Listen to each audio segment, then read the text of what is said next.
दोस्तों, दुनिया में अगर कोई काहिल, सुस्त और नखट्टू कौम है, तो आप सुन के हैरान होंगे, वो हमारे ही मुल्क के लोग हैं दोस्तों। मैं जो आपको आज दिखाने जा रहा हूँ, आपको देख के बहुत ज़्यादा शर्मिंदगी होगी, यकीन करें, और गुस्सा भी चढ़ेगा बहुत ज़्यादा। और आपका बस नहीं चलेगा कि मैं ये क्या देख रहा हूँ और मैं इसको कैसे ठीक कर लूँ। हमारे मुल्क के जो लोग हैं दोस्तों, वो किसी चौक चौराहे में बैठ के जो है लोगों पे आवाज़ें तो कस सकते हैं, आती जाती लड़कियों को छेड़ तो सकते हैं, लेकिन काम नहीं कर सकते। काम के नाकाज के दुश्मन अनाज के वाली बात है ये। अगर कोई गरीब इंसान अपना काम शुरू कर ही ले छोटा मोटा, तो उसको इतना लेट डाउन करते हैं, उसको इतना डिसग्रेस करते हैं वो लोग कि तुमने क्या काम शुरू कर लिया, ये भी कोई काम है करने वाला। उसको भी डिसहार्ट कर देते हैं और उसको भी अपनी ही नज़रों में गिरा देते हैं ये लोग। गैरत के नाम पे ये लोग अपने बच्चों को, अपनी बच्चियों को कत्ल कर देते हैं।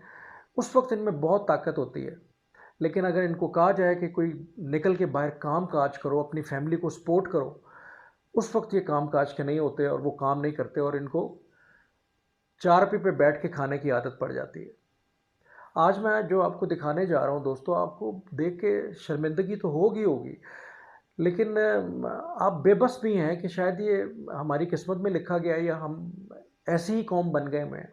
ये लाइन देखें आप दोस्तों, इतनी लंबी लाइन आपने शायद किसी भी मुल्क में नहीं देखी होगी। और ये किस लिए है? ये एक आटे की बोरी लेने के लिए।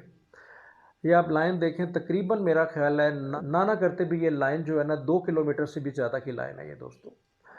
और एक आदमी जिसके हाथ पांव सलामत हैं और चल फिर सकता है, आप देखें इस लाइन में सारे सेहतमंद लोग हैं। और एक आदमी जो 8 घंटे से ज़्यादा इस लाइन में खड़े होकर एक आटे की बोरी ले सकता है, तो क्या वो काम नहीं कर सकता?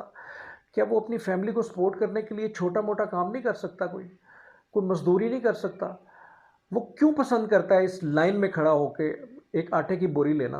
क्या हम इतने गिर गए हैं, खुददारी हम में ख़त्म हो गई है, सेल्फ रिस्पेक्ट हम में ख़त्म हो गई है, हम इतने ज़्यादा ग़ुलाम बन चुके हैं कि हम 9-9 घंटे खड़े होके हम एक आटे की बोरी लेने के लिए हम अपना पूरा दिन गारत कर देते हैं। क्या हमारे लिए टाइम की कोई अहमियत नहीं है? दुनिया टाइम के लिए पता नहीं क्या कुछ कर रही है। एक एक मिनट बचाने के लिए लोगों ने ऐसी ऐसी ऐप्स निकाल ली हैं कि लोगों का वक्त ज़ाया ना हो। आर्टिफिशियल इंटेलिजेंस की तरफ दुनिया जा रही है। और चैट जीपीटी अब इतनी स्ट्रॉन्ग ऐप आ गई है जिसमें आप 1 सेकंड में उससे क्वेश्चन करते हैं, वो आपको सारा डाटा दे देता है। और यहाँ पे 9-9 घंटे ये लोग एक आटे की बोरी के लिए खड़े हो रहे हैं। इनको शर्म नहीं आती?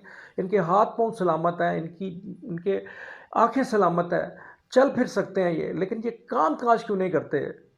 क्यों ये अपने ही मुल्क के लिए एक नदामत बने हुए हैं और पैरासाइट बने हुए हैं, जोंक बने हुए हैं खून चूसने वाली। बहुत कड़वी बात है दोस्तों जो मैं आज कर रहा हूँ, लेकिन ये कड़वी बात अगर आज हम नहीं करेंगे तो आइंदा आने वाले जो ये लोग हैं अपनी नस्लों को क्या देंगे, अपने मुल्क को क्या देंगे? अगर सारे लोग हम मिल के काम नहीं करेंगे, मेहनत नहीं करेंगे, तो अपने मुल्क को सपोर्ट नहीं कर सकते। याद रखें, अपने मुल्क के लिए हम कुछ नहीं कर सकते। हम हर वक्त ये कहते हैं हमारे मुल्क ने हमें क्या दिया। आज ये सोचें दोस्तों को हमने अपने मुल्क के लिए क्या किया।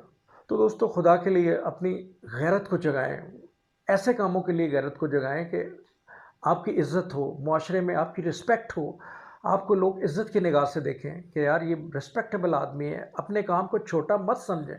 कोई भी काम कर लें, चाहे आप रेडी लगा लें, कोई चिप्स का ठेला लगा लें, कोई फास्ट फूड का छोटा सा खोखा बना लें, यकीन करें आपकी रिस्पेक्ट बहुत ज़्यादा होगी, बजाय इसके कि आप एक लाइन में 9-9 घंटे खड़े होकर एक आटे की बोरी मुफ्त में लें। आप खुद अपना काम करके आटे की बोरी खरीदें, तो यकीन जानिए आप एक मुतमईन होकर अपनी ज़िंदगी गुजारेंगे, अपने बच्चों को भी सपोर्ट करेंगे और आपकी इज़्ज़त माशरे में भी होगी, अपनी फैमिली में भी होगी। बहुत शुक्रिया डॉक्टर कमर को इजाज़त दीजिए। अल्लाह हाफ़िज़।